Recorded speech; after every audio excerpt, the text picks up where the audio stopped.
Welcome back to my YouTube channel. আজকে তোমাদের WP কনস্টেবলের প্র্যাকটিস সেট 8 নিয়ে তোমাদের সঙ্গে আলোচনা করব। তোমাদের অলরেডি আমি এই প্র্যাকটিস সেটের পিডিএফ গ্রুপে আমি সেন্ড করে দিয়েছি প্রথমেই, কারণ যাতে তোমাদের অ্যাটলিস্ট আগে তোমরা নিজেদের মতো করে প্র্যাকটিস করে নিতে পারো, তারপরে আমি সেখান থেকে সলভ করাচ্ছি। তাতে কি তোমাদের যেগুলো তোমরা অলরেডি পারোনি সেগুলোর জন্য আমার এই ভিডিওটা দেখো, আর যদিও বা তোমরা টোটাল কোশ্চেনগুলো পেরেও থাকো তাও ভিডিওটা দেখো, ভিডিও ক্লাসটা দেখো, কারণ এখানে প্রচুর ইনফরমেশান, এক্সট্রা ইনফরমেশান তোমাদের অ্যাড হবে এর সঙ্গে। আমার শুধুমাত্র 25টা কোশ্চেন করানোটা মেন উদ্দেশ্য না, 25টার সঙ্গে যাতে আরও 4টে তুমি এক্সট্রা ইনফরমেশান জানতে পারো, অর্থাৎ 100খানা কোশ্চেন তুমি যাতে এখান থেকে করতে পারো, অ্যাটেন্ড করতে পারো কোনো পরীক্ষায় আসলে। তাই প্রতিনিয়ত আমার ক্লাসগুলো করো, এভরিডে তুমি মিনিমাম 100খানা করে কোশ্চেন তুমি জানতে পারবে এখান থেকে। চলো শুরু করি। ফার্স্ট কোশ্চেন দেখো, ফার্স্ট কোশ্চেন ছিল কি, নিম্নলিখিত কোন নদীটি পূর্ব দিকে প্রবাহিত হয়ে বিহারে গঙ্গা নদীর সাথে মিলিত হয়েছে? দেখো বলেছে বিহারে গঙ্গা নদীর সাথে মিলিত হয়েছে পূর্ব দিক থেকে এসে। তাহলে আমাদের এখানে দেখো যে কটা নদী রয়েছে, আমাদের অ্যাট ফার্স্ট আগে বিহারের পূর্ব দিকে কে আছে? দেখো নেপাল রয়েছে। তাহলে নেপাল থেকে আমাদের কোন নদী আসতে পারে? তাহলে নেপাল থেকে আমাদের দেখো কোশি নদী আসে। তাহলে কোশি নদী পূর্ব দিক থেকে এসে আমাদের বিহারে গঙ্গা নদীর সাথে মিলিত হয়েছে। ওকে, তাহলে এটা অ্যান্সার কী করবো আমরা? কোশি। তারপরে নেক্সট কোশ্চেন আসি।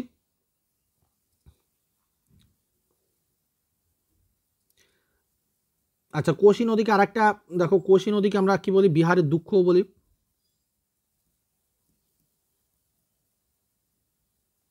বিহারের দুঃখ বলি। চলো নেক্সট কোশ্চেন আসি। দ্বিতীয় চন্দ্রগুপ্তের শাসনকালে, দেখো দ্বিতীয় চন্দ্রগুপ্তের শাসনকালে চীনা পরিব্রাজক ফা হিয়েন যে কারণে ভারতে এসেছিলেন। একটু অপশনগুলো দেখো। গুপ্ত সাম্রাজ্যের অর্থনৈতিক অবস্থার পর্যবেক্ষণ, বৌদ্ধ ধর্মগ্রন্থ সংগ্রহ করতে, রাজনৈতিক ও সামরিক জোট স্থাপন করতে, সাহিত্য ও শিল্পকলা নিয়ে গবেষণা করতে। তাহলে এখানে সঠিক অ্যান্সার কী হবে? বৌদ্ধ ধর্মগ্রন্থ সংগ্রহ করতে। দেখো ফা হিয়েন ছিলেন একজন চীনা পরিব্রাজক, যিনি দ্বিতীয় চন্দ্রগুপ্তের সময় ভারতবর্ষে আসেন। তো তিনি ভারতে এসেছিলেন, অ্যাকচুয়ালি ভারতে ছিলেন 399 থেকে 414 খ্রিস্টপূর্বাব্দ পর্যন্ত। ওকে, 399 থেকে 414 খ্রিস্টপূর্বাব্দ পর্যন্ত তিনি ছিলেন। তার ভারতবর্ষে থাকার সময়কাল ছিল 15 বছর পর্যন্ত। তো তিনি ভারতে থাকা অবস্থায় মেইনলি হচ্ছে বৌদ্ধ ধর্মগ্রন্থ পাণ্ডুলিপিটা সংগ্রহ করতে এসেছিলেন। সেই সঙ্গে যেহেতু তিনি বৌদ্ধ ধর্মের প্রতি অনুরাগী ছিলেন, সেই সঙ্গে তিনি একটা বইও লেখেন ভারতে আসার ফলে, সে ফোক ও কিং, যেটা পরীক্ষায় তোমাদের খুব আসে।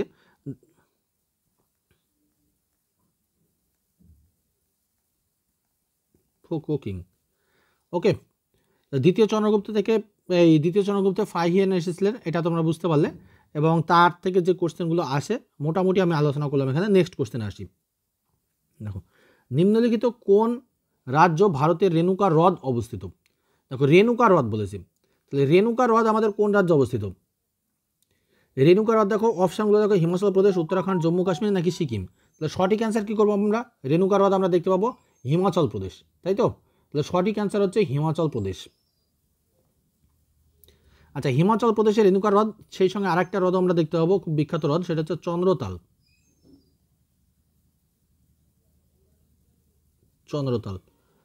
দুটো হ্রদ আমরা দেখতে পাচ্ছি, একটা রেণুকা হ্রদ এবং চন্দ্রতাল। এছাড়াও আরও কিছু হ্রদ আছে, কিন্তু পরীক্ষায় আসে বেশি চন্দ্রতাল অ্যান্ড রেণুকা হ্রদ।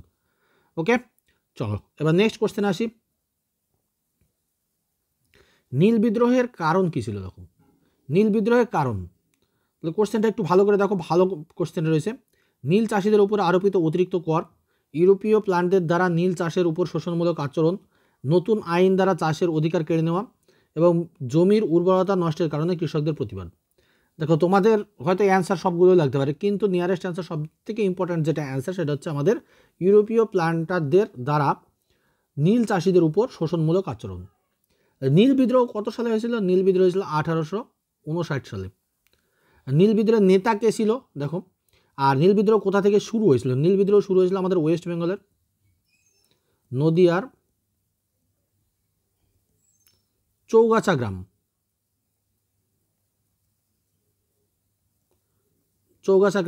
নেতা ছিলেন হচ্ছে বিষ্ণুচরণ বিশ্বাস এবং দিগম্বর বিশ্বাস। এখানে প্রচুর ইনফরমেশন আছে, পুরো নীল বিদ্রোহটা আমি বলে দিচ্ছি, দেখবে পরীক্ষায় সবগুলোই পাবে। বিষ্ণুচরণ বিশ্বাস এবং দিগম্বর বিশ্বাস। দিগম্বর বিশ্বাস। এখানে আরেকটা বিষয় শোনো, আরেকজন ছিল বিশ্বনাথ সর্দার, ঠিক আছে, যাকে বিশে ডাকাত বলে আমরা চিনতাম। তো এই নীল বিদ্রোহের প্রথম কাহিনী বা নীলকরদের যে অত্যাচারের কাহিনী ফার্স্ট যে পত্রিকায় ওঠানো হয়েছিল সেই পত্রিকাটার নাম হচ্ছে হরিশচন্দ্র মুখোপাধ্যায়ের, যদি পরীক্ষা আছে যে কার লেখা এটা, হরিশচন্দ্র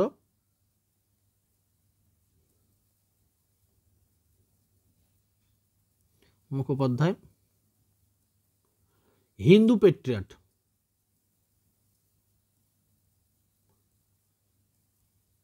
হিন্দু পেট্রিয়ট খুব গুরুত্বপূর্ণ কোশ্চেন।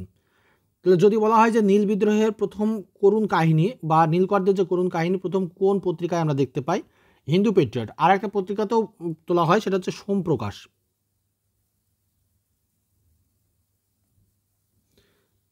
ঠিক আছে, তাহলে নীল চাষিদের করুণ কাহিনী হিন্দু পেট্রিয়ট এবং সোমপ্রকাশ পত্রিকায় প্রথম উত্থাপন করা হয় বা তোলা হয়।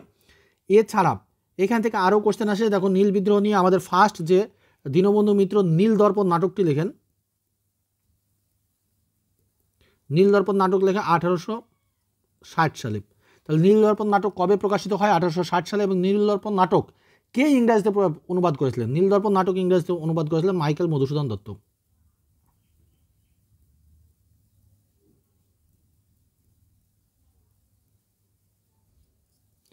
মাইকেল মধুসূদন দত্ত। ওকে, এখান থেকে মোটামুটি আমাদের এই টাইপের কোশ্চেনগুলো এসে থাকে। এছাড়া যদি আরও কোশ্চেন থাকে, যখন আমরা অধ্যায়ভিত্তিক পড়বো তখন ডিটেলস কোশ্চেন আমরা সমস্ত কিছু এখান থেকে আমরা আলোচনা করব। ঠিক আছে, চলো এবার নেক্সট কোশ্চেনে আসি। সৌরজগতের কোন গ্রহে দেখো রেড স্পট দেখা যায়? সৌরজগতের কোন গ্রহে রেড স্পট দেখা যায়? আমরা একটাকে বলি রেড মানে লাল গ্রহ। দেখো লাল গ্রহ আমরা সাধারণত বলি মঙ্গলকে। আর যদি বলা হয় যে শুধুমাত্র রেড স্পট দেখা যায় কোন গ্রহে, তখন আমরা তাকে বলবো জুপিটার, অর্থাৎ বৃহস্পতি। তোমরা জানো বৃহস্পতি হচ্ছে আমাদের সৌরজগতের সবথেকে বৃহত্তম গ্রহ এবং সৌরজগতের এটা হচ্ছে পঞ্চম গ্রহ, ফিফথ গ্রহ। অর্থাৎ সূর্যের থেকে যদি আমাদের পরপর স্থানের দিক থেকে ধরি, তাহলে হচ্ছে ফিফথ গ্রহ হচ্ছে জুপিটার বা বৃহস্পতি। এবার বৃহস্পতির অনেকগুলো উপগ্রহ রয়েছে, এখনও পর্যন্ত প্রায় 95টার কাছাকাছি আমরা উপগ্রহের সন্ধান পেয়েছি বৃহস্পতি। তো সেখান থেকে আমাদের বৃহস্পতির একটি উপগ্রহ হচ্ছে সারা যতগুলো উপগ্রহ রয়েছে তার ভিতরে হচ্ছে সব থেকে বৃহত্তম উপগ্রহ, তার নাম হচ্ছে গ্যানিমিড। ঠিক আছে, গ্যানিমিড হচ্ছে সৌরজগতের সব থেকে বৃহত্তম উপগ্রহ। যদি বলা হয় যে সৌরজগতের কোন সৌরজগতের বৃহত্তম উপগ্রহ কি, গ্যানিমিড, সেটি কোন গ্রহের উপগ্রহ, তাহলে কি অ্যান্সার করবো আমরা বৃহস্পতি। ওকে, তাহলে এখান থেকে মোটামুটি এই কটা কোশ্চেন আসে। চলো এবার নেক্সট কোশ্চেন আসি আমরা। ভারতের প্রথম জাতীয় উদ্যান কোনটি? দেখো ভারতের প্রথম জাতীয় উদ্যান বলেছি, তাহলে ভারতের প্রথম জাতীয় উদ্যান আমরা অলরেডি ডিটেলস ক্লাসে এটা আলোচনা করেছি, যেটা ন্যাশনাল পার্কের ক্লাসের ডিটেলস একদম পুঙ্খানুপুঙ্খভাবে আলোচনা করা রয়েছে। তাহলে প্রথম জাতীয়, যারা ওই ক্লাসটা দেখোনি তারা আমার প্লেলিস্টে গিয়ে পিছনে দেখবে ন্যাশনাল যেটা তোমার দেওয়া আছে দেখবে, ওখানে আমাদের ন্যাশনাল পার্ক এবং আরেকটা দেওয়া আছে বায়োডাইভার্সিটি, দুটো কমপ্লিট ক্লাস দেওয়া আছে। ওই ক্লাস দুটো করে রাখবে, এখান থেকে যত রকম কোশ্চেন আসে সবই ওখান থেকে পেয়ে যাবে তোমরা। তাহলে দেখো প্রথম জাতীয় উদ্যান, তাহলে আমরা কি জানি এখানে প্রথম জাতীয় উদ্যান হচ্ছে জিম করবেট ন্যাশনাল পার্ক। তাহলে সঠিক answer gym Corbett national park. এবার জিম করবেট ন্যাশনাল পার্ক আমাদের কবে হয়েছে? 1936 সাল। জিম করবেট ন্যাশনাল পার্কের পূর্ব নাম কি ছিল? দেখো পূর্ব নাম ছিল Hailey national park.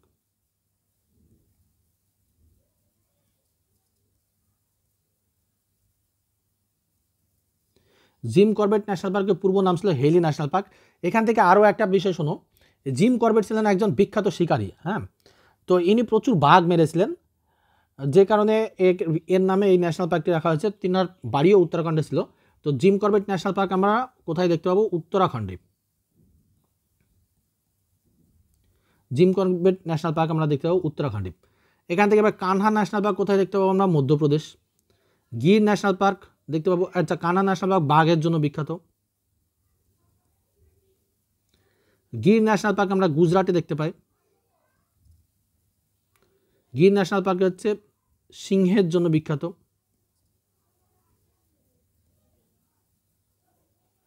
Kaziranga national park দেখতে পাবো আমরা আসাম। কাজিরাঙ্গা ন্যাশনাল পার্ক আমরা এক শৃঙ্গ গন্ডার দেখতে পাই, তাই তো,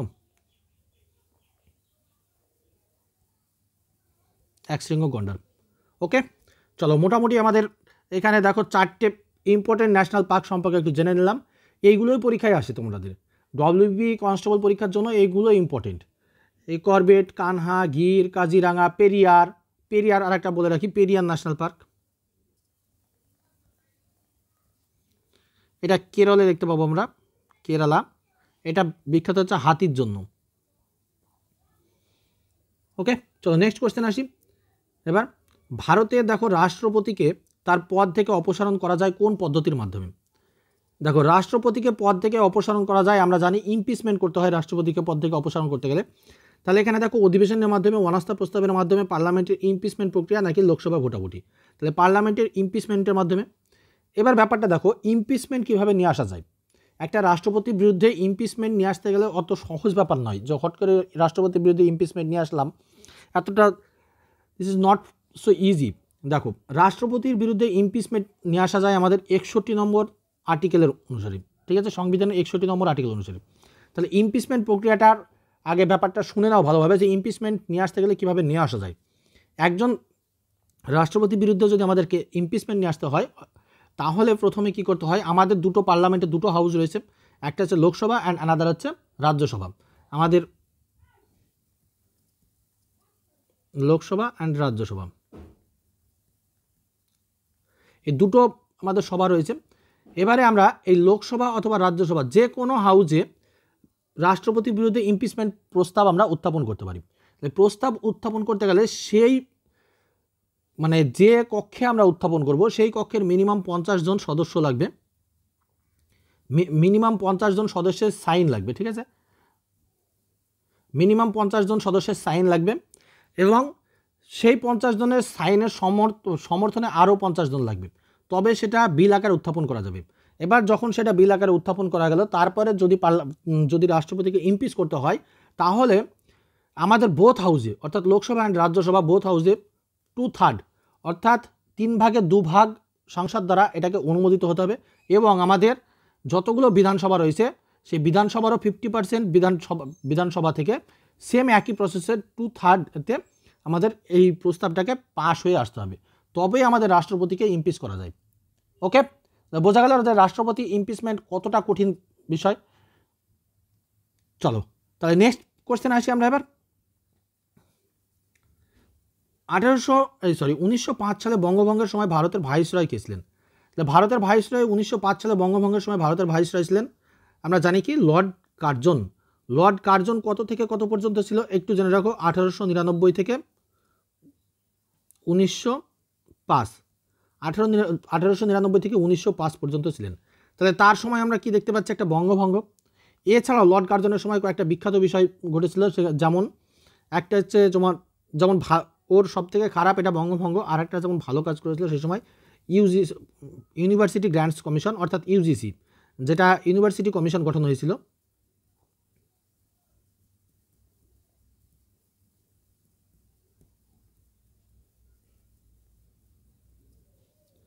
এটাও 1904 সালে হয়েছিল। তারপরে আর্কিওলজিক্যাল সার্ভে অফ ইন্ডিয়া, যেটাকে আমাদের আর্কিওলজি মানে প্রাচীন যেসব ইয়েগুলো আছে, আমাদের বিভিন্ন রকম স্থাপত্যগুলো আছে, সেগুলোকে সংরক্ষণের ব্যবস্থাটাও এই 1904 সালে এনেই করেন, ঠিক আছে। আবার এই লর্ড কার্জনের সময় আর একটা বিষয় আমরা দেখতে পাই, সেটা হচ্ছে আমরা যেটাকে এখন কোঅপারেটিভ সোসাইটি বলছি, এই কোঅপারেটিভ সোসাইটিও লর্ড কার্জনের আমলে প্রতিষ্ঠা হয়। তাহলে আমরা মোটামুটি লর্ড কার্জন সম্পর্কে জানতে পারলাম এই বিষয়গুলো এখান থেকে। চলো এবার নেক্সট কোশ্চেন আসি, কোন গ্যাসটি, আচ্ছা এখানে আর একটা একটু ইনফরমেশন অ্যাড করে নাও সঙ্গে,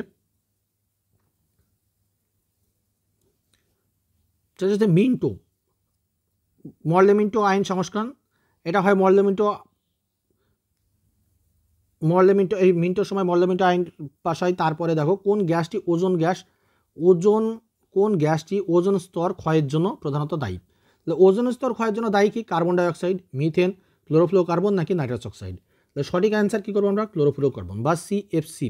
তাহলে ওজোন স্তর আমরা ওজোন স্তর কোথায় দেখতে পাই? আমরা আমাদের বায়ুমণ্ডলের যে কটা স্তর দেখতে পাই, তারপরে আমাদের একদম নিচের স্তরটা কি? ট্রোপোস্ফিয়ার। তারপরে কি? স্ট্র্যাটোস্ফিয়ার। আমাদের নিচেরটা একদম যেখানে হচ্ছে একদম ভূমির সঙ্গে যেটা থাকে সেটা হচ্ছে আমাদের কি? ট্রোপোস্ফিয়ার। এটার উচ্চতা থাকে আমাদের 15 কিমি পর্যন্ত। তারপরে যেটা থাকে সেটাকে আমরা কি বলছি? তার উপরে যেটা সেটা হচ্ছে স্ট্র্যাটোস্ফিয়ার। তো এই স্ট্র্যাটোস্ফিয়ারে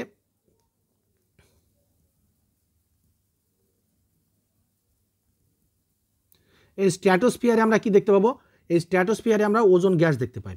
ওকে, তাহলে ওজোন গ্যাস যদি আমাদের এই ওজোন স্তর আমরা দেখতে পাই, তাহলে এই ওজোন স্তর যদি আমাদের ধ্বংস হয়ে যায় তাহলে কি আমরা অতিবেগুনি রশ্মি ডাইরেক্ট আমাদের পৃথিবীতে এসে পড়বে, যেটা আমাদের ভীষণভাবে ক্ষতিকর, অর্থাৎ প্রাণীদের পক্ষে স্কিন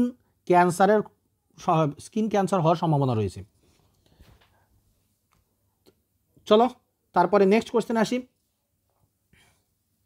21শে জুন সারা বিশ্ব জুড়ে পালিত হওয়া ইন্টারন্যাশনাল যোগা ডে এবছরের থিম কী ছিল? দেখো, খুব গুরুত্বপূর্ণ কোশ্চেন, কারেন্ট অ্যাফেয়ার্স। এটা কারেন্ট অ্যাফেয়ার্সের কোশ্চেন। 21শে জুন, তাহলে 21শে জুন আমরা কি জানছি? তাহলে ইন্টারন্যাশনাল যোগা ডে। তাহলে ইন্টারন্যাশনাল যোগা ডের এবছরের থিম ছিল yoga for one earth and one health. Yoga for one earth and one health.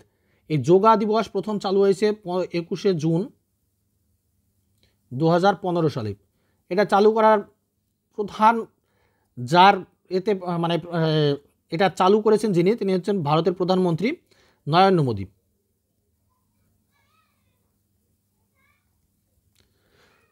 উনি 2014 সালে ইনি ফার্স্ট ইউনাইটেড নেশনের জেনারেল অ্যাসেম্বলি, ইউনাইটেড নেশনের যে জেনারেল অ্যাসেম্বলি বসে,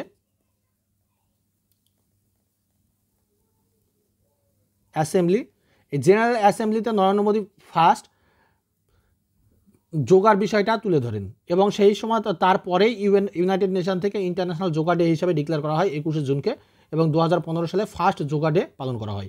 তারপর থেকে প্রতি বছর যোগা ডে পালন করা হয়ে আসছে। নেক্সট কোশ্চেন আসি, পিত্তরস অর্থাৎ বাইল জুস কোথা থেকে নিঃসৃত হয়? দেখো, প্যানক্রিয়াস, যকৃৎ, পিত্তথলি নাকি প্লিহা? তাহলে সঠিক অ্যান্সার কী করবো আমরা এখানে? যকৃৎ। তাহলে পিত্তরস আমাদের নিঃসৃত হয় যকৃৎ থেকে। আচ্ছা, এই যকৃৎ থেকে যে পিত্তরস আমাদের নির্গত হয়, এটা আমাদের যে খাবার, যে ফ্যাট জাতীয় যে খাবারগুলো খায়, সেই ফ্যাট জাতীয় খাবারগুলোকে ভাঙতে সাহায্য করে। চলো নেক্সট কোশ্চেন আসি, সর্বপ্রথম জ্ঞানপীঠ পুরস্কার কে পান? দেখো, সর্বপ্রথম জ্ঞানপীঠ পুরস্কার কে পান? তো সর্বপ্রথম জ্ঞানপীঠ পুরস্কার জানো, আমাদের সাহিত্য ক্ষেত্রে সব থেকে মানে সাহিত্যের সর্বোচ্চ পুরস্কার হচ্ছে জ্ঞানপীঠ পুরস্কার। তাহলে জ্ঞানপীঠ পুরস্কার প্রথম পান কে? জি শঙ্কর কুরুপ। আর জ্ঞানপীঠ পুরস্কার প্রথম পান হচ্ছে জি শঙ্কর কুরুপ। এই জ্ঞানপীঠ পুরস্কার দেওয়া শুরু হয় আমাদের 1961 সালে প্রথম শুরু হয়েছিল, বাট জ্ঞানপীঠ পুরস্কার সেই বছর মানে কেউ পেয়েছিল না, কিন্তু জ্ঞানপীঠ পুরস্কার আমাদের প্রথম 1965 সাল থেকে জ্ঞানপীঠ পুরস্কার দেওয়া হয়ে আসছে। ঠিক আছে, তারপরে দেখো আমাদের তারাশঙ্কর বন্দ্যোপাধ্যায় প্রথম বাঙালি হিসেবে 1966 সালে জ্ঞানপীঠ পুরস্কার পান। তাহলে তারাশঙ্কর বন্দ্যোপাধ্যায় জেনে রাখবে যে মানে আমাদের প্রথম বাঙালি কে জ্ঞানপীঠ পুরস্কার পান, তারাশঙ্কর বন্দ্যোপাধ্যায় 1966 সালে। আর প্রথম জ্ঞানপীঠ হচ্ছে জি শঙ্কর কুরুপ 1965 সাল। চলো এবার নেক্সট কোশ্চেন আসি, কোন সুলতান প্রথমবার মুদ্রায় কলমা অর্থাৎ লা ইলাহা ইল্লাল্লাহ খোদাই করেন? ওকে, দেখো কোন সুলতান। তাহলে আমাদের সুলতানদের ভিতরে একটু দেখো, কুতুবউদ্দিন আইবক, ইলতুৎমিশ, মোহাম্মদ বিন তুগলক নাকি ফিরোজ শাহ তুগলক? প্রত্যেকেই সুলতান বংশের। তাহলে আমরা সুলতানি আমলে 5টা বংশ দেখতে পাই। তাহলে দাঁড়াও, আগে অ্যান্সারটা শুনে নাও তোমরা। তাহলে ফার্স্ট অ্যান্সার ইলতুৎমিশ। তাহলে আমরা সুলতানি আমলে টোটাল কটা বংশ দেখতে পাই? 5টা বংশ দেখতে পাই। সুলতানি আমলে যে 5টা বংশ দেখতে পাই, সেই 5টা বংশের ভিতরে আমরা ইলতুৎমিশকে কোন বংশের? ইনি হচ্ছেন দাস বংশের, তাই তো? তাহলে আমরা প্রথম যেটা দেখতে পাই দাস বংশ, তারপরে দেখতে পাবো কি? খলজি বংশ,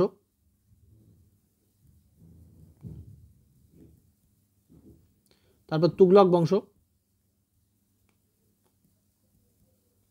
দাস, খলজি, তুগলক, সৈয়দ, আর লাস্ট হচ্ছে লোদি।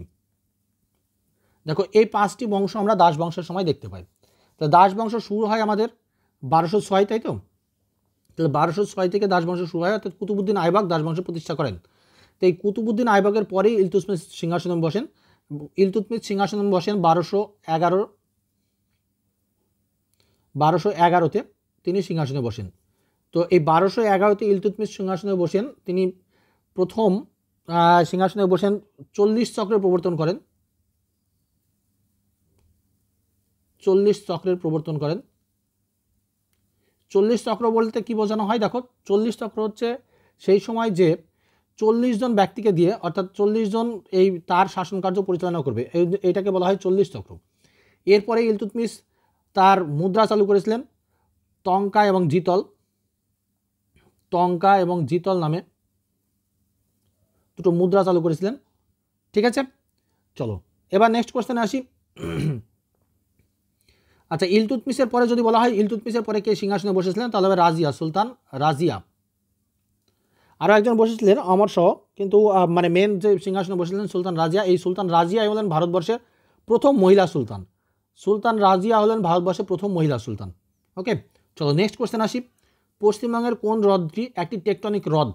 দেখো, খুব গুরুত্বপূর্ণ কোশ্চেন এবং একদম নতুন টাইপের কোশ্চেন। পশ্চিমবঙ্গের কোন হ্রদটি একটি টেকটনিক হ্রদ? এটি কিভাবে গঠিত হয়েছিল?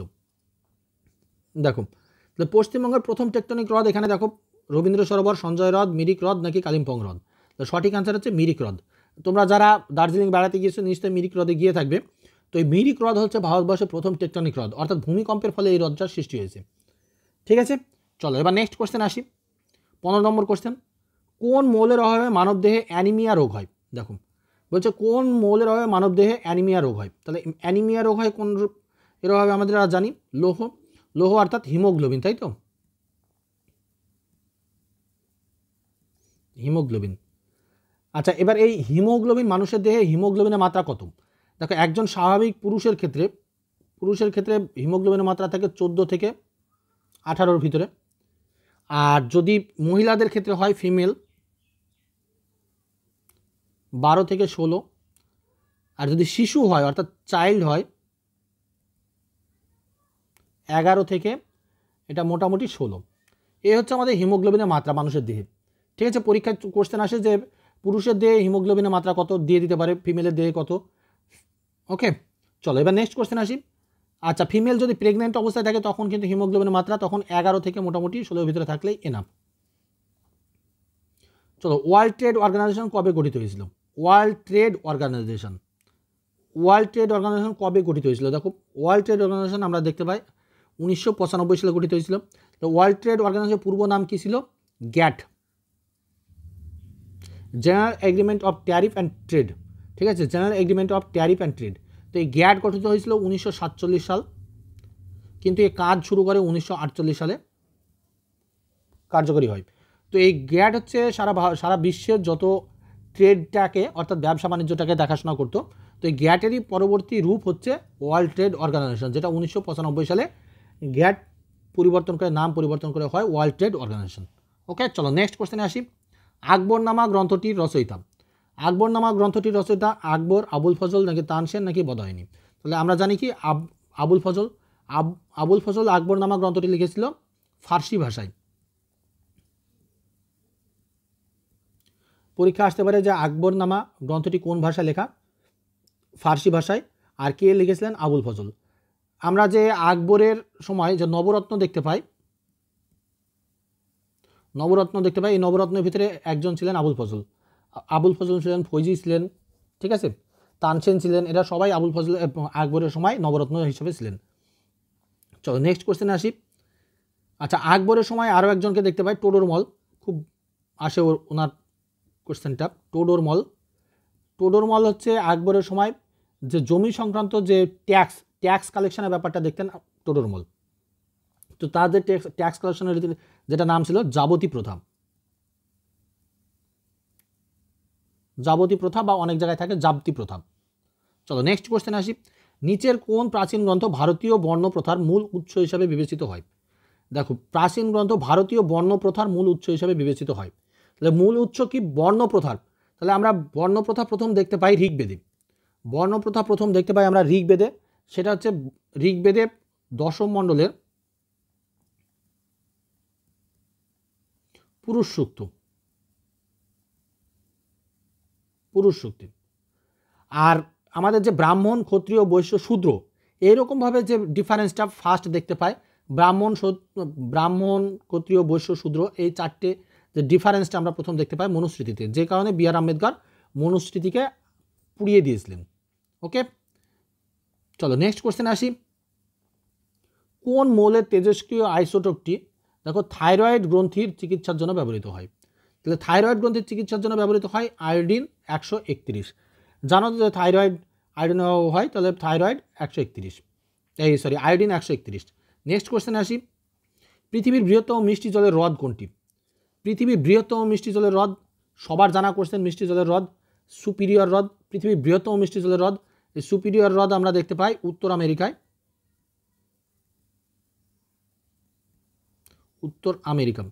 আচ্ছা, এক্সাক্ট যদি লোকেশন বলে তাহলে হচ্ছে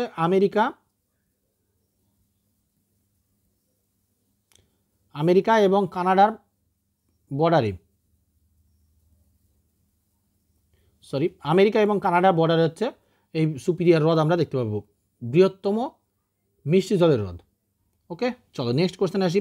21 নম্বর, পশ্চিমবঙ্গের কোন শহরকে বাংলার অক্সফোর্ড বলা হয়? এটা একদম ফ্ল্যাট কোশ্চেন, সবার জানা কোশ্চেন, বাংলার অক্সফোর্ড বলবো আমরা নবদ্বীপকে। চলো নেক্সট কোশ্চেন আসি। হর্ষবর্ধনের রাজত্বকালে কোন চীনা পরিব্রাজক ভারতে এসেছিলেন? দেখো চীনা পরিব্রাজক ভারতে এসেছিলেন বলেছে, কোন চীনা পরিব্রাজক? আবারও কোশ্চেন সেম একই রকম, দেখো এই দুটোই আসে, একটা হর্ষবর্ধনের সময়, একটা ফাইয়েনের সময়, একটা হচ্ছে দ্বিতীয় চন্দ্রগুপ্তের সময়। তাহলে হর্ষবর্ধনের সময় এসেছিলেন হিউয়েনসাং। এই হর্ষের হওয়া আর হিউয়েনসাংয়ের হওয়া এই দুটো মাথা রাখবে, তাহলে কোনোদিনও ভুলবে না। তাহলে হিউয়েনসাং এসেছিল হর্ষবর্ধনের সময়, ঠিক আছে, তাহলে দেখবে কখনো ভুলবে না। আচ্ছা, এই হর্ষবর্ধন কার সঙ্গে যুদ্ধে পরাজিত হয়েছিল বলতে পারবে? দ্বিতীয় পুলকেশী।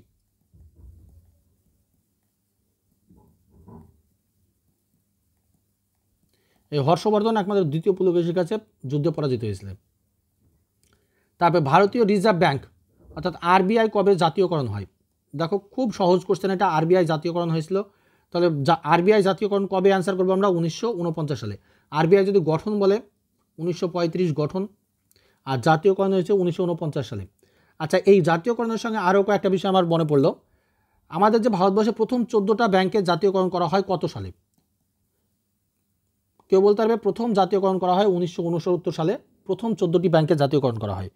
ওকে, তারপরে আরও 6টি ব্যাংকের জাতীয়করণ করা হয়, সেটা হচ্ছে 1980 সালে। ঠিক আছে, তাহলে আমাদের দুবারে প্রথমে 14 এইটা পরীক্ষায় বেশি আসে যে 1969 সালে কটি ব্যাংকে জাতীয়করণ করা হয়েছিল? 14টি ব্যাংকে, এবং 1980 সালে 6টি ব্যাংকে জাতীয়করণ করা হয়। চলো নেক্সট কোশ্চেন। এবং কোন শহরকে ভারতের বিজ্ঞান নগরী বলা হয়? দেখো ভারতের বিজ্ঞান নগরী বা সায়েন্স সিটি অফ ইন্ডিয়া, এটা বেঙ্গালুরু সঠিক অ্যান্সার, সবার সঠিক হয়েছে। চলো এবার নেক্সট কোশ্চেনে আসি। 25 নম্বর কোশ্চেন এবং আজকের লাস্ট কোশ্চেন। ঠিক আছে, 25 নম্বর কোশ্চেন এবং আজকের লাস্ট কোশ্চেন। আশা করি তোমাদের কোশ্চেনগুলো ভালো লাগছে। আজকের কোশ্চেনগুলো দেখবে একটু টাফ থেকে সহজ সব রকম দেওয়া আছে, মিক্সড করা আছে। আশা করি তোমাদের ভালো লাগবে কোশ্চেনগুলো, যে যে জায়গাগুলো কিছু কিছু নতুন নতুন হয়তো জানতে পারলে। তো চলো নেক্সট কোশ্চেন দেখো, equality before law. Equality before law নীতি কে প্রবর্তিত হয় কত সালে? দেখো এই কোশ্চেনটা একদম নতুন টাইপের কোশ্চেন, যে ইকুয়ালিটি বিফোর ল আমরা কোন আইনের থেকে কালেক্ট করেছি। ঠিক আছে, ইকুয়ালিটি বিফোর ল আমরা নিয়েছি দেখো 1833 সালের চার্টার্ড আইন থেকে। তাহলে 1833 সালের চার্টার্ড আইন, এই ইকুয়ালিটি বিফোর ল এটা আমরা ভারতীয় সংবিধানের কত নম্বর আর্টিকেলে দেখতে পাই? 14 নম্বর আর্টিকেল। 14 নম্বর আর্টিকেল আমাদের কত নম্বর, মানে কোন পার্টে দেখতে পাবো? আমরা যদি পার্ট বলি তাহলে আমরা দেখতে পাবো পার্ট 3তে, তাই তো? পার্ট 3তে আমরা 14 নম্বর আর্টিকেল দেখতে পাবো। পার্ট 3 কোন বিষয়ে? পার্ট 3 হচ্ছে আমাদের মৌলিক অধিকার।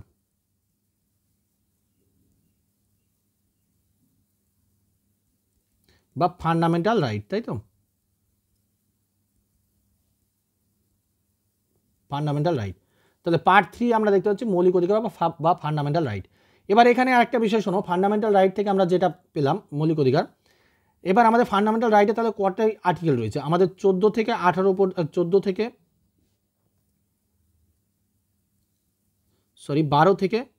12 থেকে 35 পর্যন্ত আমরা দেখতে পাই ফান্ডামেন্টাল রাইট। আর আমাদের এই ফান্ডামেন্টাল রাইটের ভেতরে সাংবিধানিক প্রতিবিধানের অধিকার রয়েছে কত? 32 নম্বর আর্টিকেলকে আমরা বলি সাংবিধানিক প্রতিবিধানের অধিকার। এই 32 নম্বর আর্টিকেলকে বি.আর. আম্বেদকর বলেছিলেন সংবিধানের আত্মা। এছাড়াও এখানে কয়েকটা কোশ্চেন আসে যে আমরা 12 নম্বর আর্টিকেলে কি দেখতে পাই? 12 নম্বর আর্টিকেলে দেখতে পাবো আমরা রাষ্ট্রের সংজ্ঞা। 13 নম্বর আর্টিকেলে আমরা দেখতে পাবো হচ্ছে যেটা, সেটা হচ্ছে যে আমাদের যদি পার্লামেন্ট এমন কোনো আইন নিয়ে আসে যেটা হচ্ছে সংবিধান মানে আমাদের যে মৌলিক কাঠামোর বিপক্ষে, তাহলে সেটা এখান থেকে ক্যান্সেল হয়ে যায়। 14 নম্বর বললাম ইকুয়ালিটি বিফোর ল, 15 তাই প্রায়, আর 16তে হচ্ছে সরকারি চাকরির ক্ষেত্রে সমান অধিকার, 17তে আনটাচেবিলিটি, 17তে আনটাচেবিলিটি, 19 হচ্ছে স্বাধীনতার অধিকার, 6টা স্বাধীনতার অধিকার রয়েছে 19, ঠিক আছে। এগুলো মোটামুটি আসে। শোষণের বিরুদ্ধে অধিকার যেমন 23 নম্বর, মানুষ কেনাবেচা বা ব্যাগার খাটানো, এগুলো 23 নম্বর আর্টিকেলে রয়েছে, ঠিক আছে। 24 নম্বর যেমন শিশুকে 6 থেকে 14 বছরের নিচে শিশুকে অবৈতনিক বাধ্যতামূলক শিক্ষার বা মানে 14 বছরের নিচে শিশুকে কোনো খনি বা কোনো ঝুঁকিপূর্ণ কাজে নিয়োগ করা যাবে না, ঠিক আছে। মোটামুটি এই টাইপের কোশ্চেনগুলোই তোমাদের এখান থেকে আসে। সব থেকে বেশি পরীক্ষায় কোশ্চেন আসে এই মৌলিক অধিকার থেকে, অর্থাৎ 12 থেকে 11 নম্বর 12 থেকে 35 নম্বরের ভিতরে সব থেকে বেশি পরীক্ষায় তোমাদের আসে। তাহলে আজকে একটু ক্লাসটা বড় হয়ে গেল, কেমন লাগছে অবশ্যই তোমাদের জানাবে কমেন্ট বক্সে। আর তোমাদের জন্য প্রতিনিয়ত ক্লাস নিয়ে আসবো বলেছি, আমি নিয়ে আসবো। হয়তো কোনো দিন একটু সমস্যা হলে সেটা পরের দিন আমি ঠিক ক্লাস দিয়ে দেবো। নিশ্চিন্তে থাকো, ক্লাস তোমরা কন্টিনিউ পেতে থাকবে এবং এর পিডিএফ তোমরা আমার হোয়াটসঅ্যাপ গ্রুপে যে লিঙ্ক দেওয়া রয়েছে সেখানে পেয়ে যাবে। চলো আজকের মতো এই পর্যন্ত। নেক্সট দিন আরও 25টা বিষয় নিয়ে, আরও 25টা MCQ নিয়ে আলোচনা করব। Thank you.